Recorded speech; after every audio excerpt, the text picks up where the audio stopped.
in order to use Dainihon-shiryō as a meaningful source, one must first learn how each page is organized, and this video is aimed to teach you precisely that.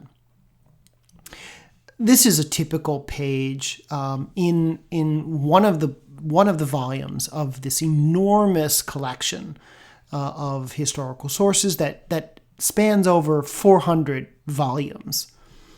Now, looking at a typical page, we'll begin with some basics. First of all, you have at the bottom of the corner of the page number, and that's simply the page number of the book that you have in your hand. In the margin of each page, you'll see a date. Now, this might be called a margin date. And you can see here this one says Kanko Gannen 3月2日3日. Now, that simply is an indication of the dates of the primary sources that are listed on this page. And each page has a different date. Now, Kanko Gannen corresponds to the year 1004.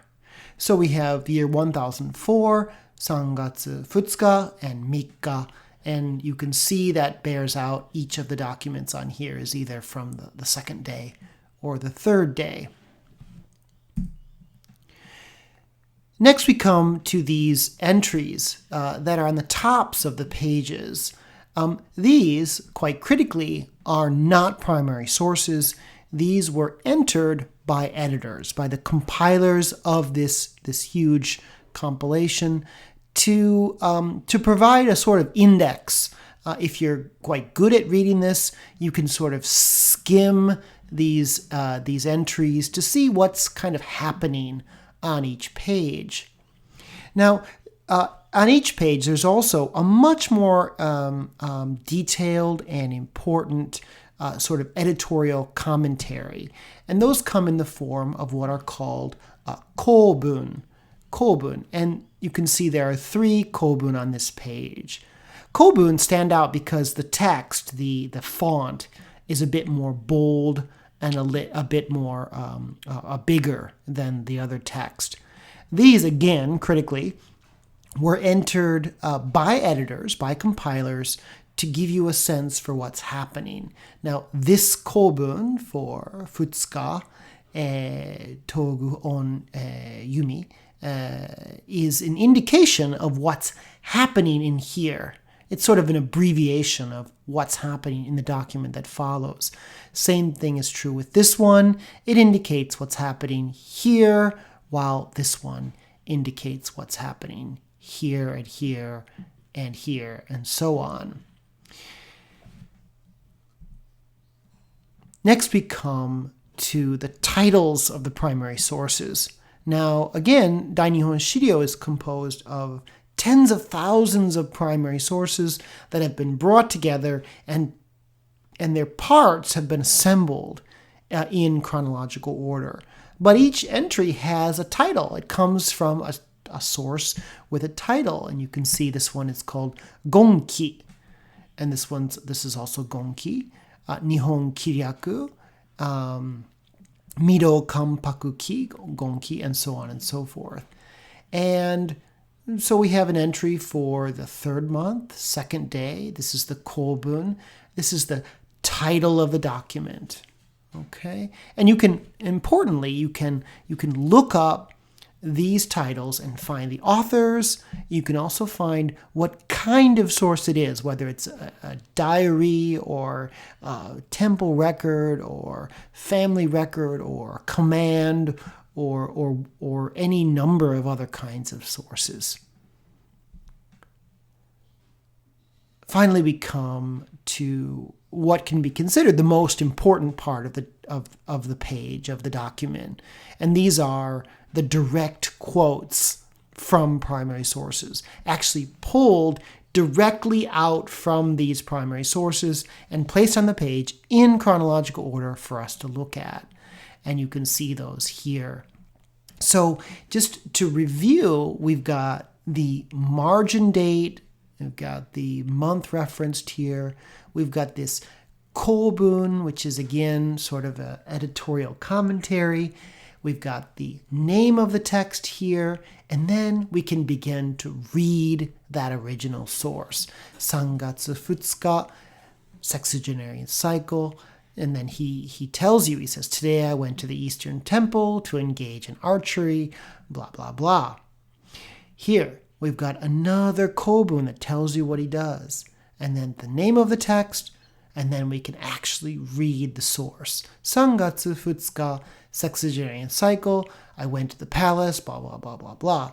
Now, these primary sources are what help us reveal what happened in history, who was doing what, with whom, how, and where.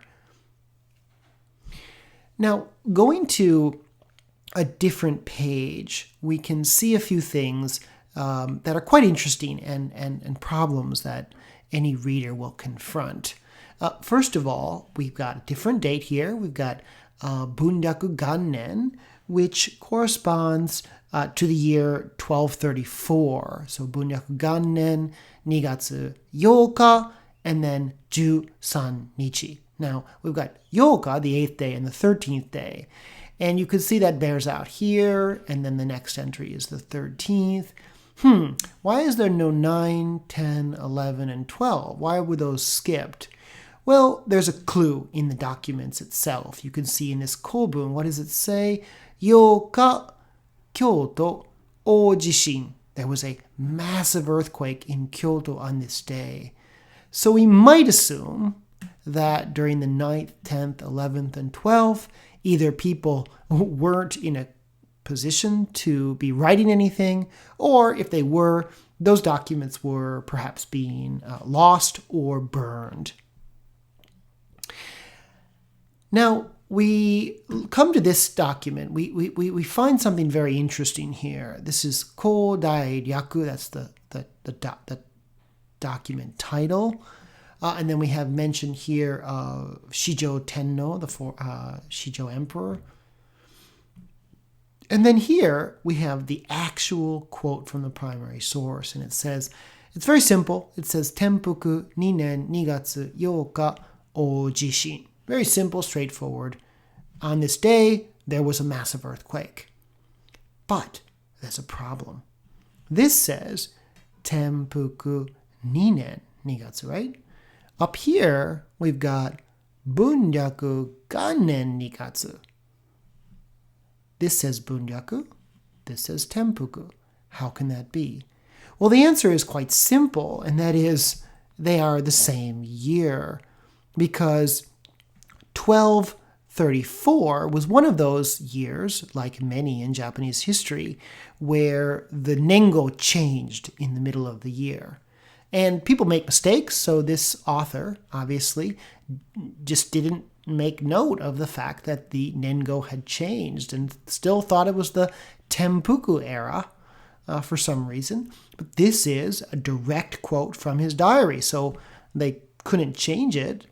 But the good news is that Tenpuku Gannen and Tenpuku 2年 and Koryaku Gannen can be looked up, and we very easily discover that both essentially indicate the year 1234.